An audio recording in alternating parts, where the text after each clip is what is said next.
Poprední muži sa posmievali Ježišovi a vraveli: Iných zachraňoval. Nech zachráni aj seba, ak je Boží Mesiáš, ten vyvolenec. Aj vojaci sa mu posmievali. Chodili k nemu, podávali mu ocot a hovorili: Zachraň sa, ak si židovský kráľ. Nad ním bol nápis: Toto je židovský kráľ.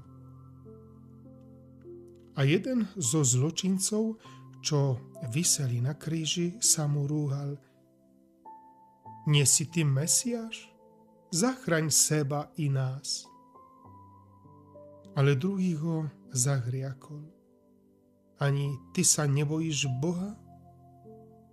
Hoci si odsúdený na to isté, lenže my spravodlivo, lebo dostávame, čo sme si skutkami zaslúžili. Ale on neurobil nič zlé. Potom povedal: Ježišu, spomeň si na mňa, keď prídeš do svojho kráľovstva. On mu odpovedal: Veru, hovorím ti, dnes budeš so mnou v raji. Kráľ, ktorého trónom sa stal kríž. Posmievali sa mu poprední muži. Posmievali sa mu aj vojaci. Jeden zo zločincov sa mu rúhal. Ale bol tam ešte aj iný zločinec, ktorý pokorným: Ježišu, spomeň si na mňa, keď prídeš do svojho kráľovstva,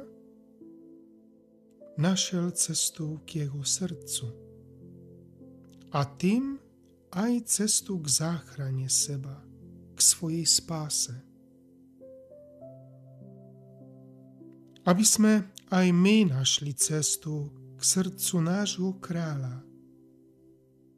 Ti, brata, sestra, žehnám na celý tento krásny deň.